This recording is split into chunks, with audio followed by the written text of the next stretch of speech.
Почитувана колежке, се вртиме во круг со фактот што повторно го повторивте ова истото, дека конструктивно настапувате, меѓутоа ништо од ова не рековте и на тоа што ве прашав како и од каде да го реализираме проектот. Држите предавања каде може да се аплицира. А тоа го знаеме, почитувани колешки. Зошто да не ги фиксираме, односно да не ги конкретизираме овие средства во буџетот, каде што велите дека има средства, но не кажувате од каде и зошто да се прецизираат. Меѓутоа, тоа дека декларативно се залагате за сите овие постапки, за сите овие средства и за граѓаните, повторно самите го потврдивте со фактот што рековте дека вие не сте член на комисијата, меѓутоа така сте се јавиле само за реплика да потенцирате каде може да се алоцираат овие. Значи министерот се осврна дека станува збор за објект на Министерство за внатрешни работи, вие велите дека се пријавувате само за да можете да кажете каде може да се аплицираат.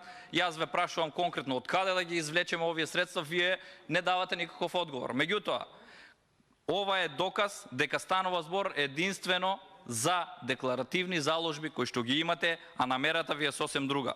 Ги покачувате ставките каде што можете најмногу да перете пари од буџетот. И немојте да ги залажувате граѓаните дека ставката субвенции и трансфери, односно разни трансфери кои што ја зголемувате за 107 пати, е всушност мерка која што ќе допре до џебовите на граѓаните, односно ќе го подобри нивното живење и дека истите ќе имат бенефит во собствените буџети. Воопшто не станува збор за ваква ставка, туку станува збор за ставка каде што сте планирале и сте имале намера овие средства да ги користите, како што експертите ја нарекуваат оваа ставка како црна дупка. Ова не се знае ниту каде одат овие пари, ниту за што се трошат. Најмалку ќе се трошат за подобрување на условите на граѓаните.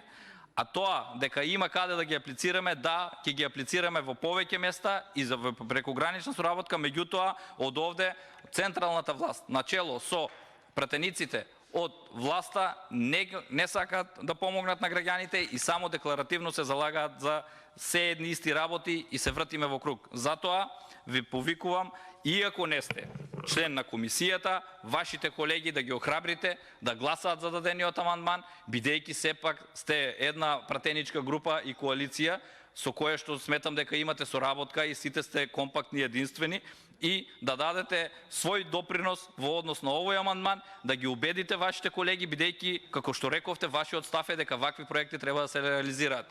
Убедете ги вашите проекти, а министерот, иако е од извршната власт, тој не одлучува за буџетот. Доколку ние како пратеници го усвоиме овој амандман, ќе биде инкорпориран во самиот буџет, а со тоа ќе мора и да се реализира.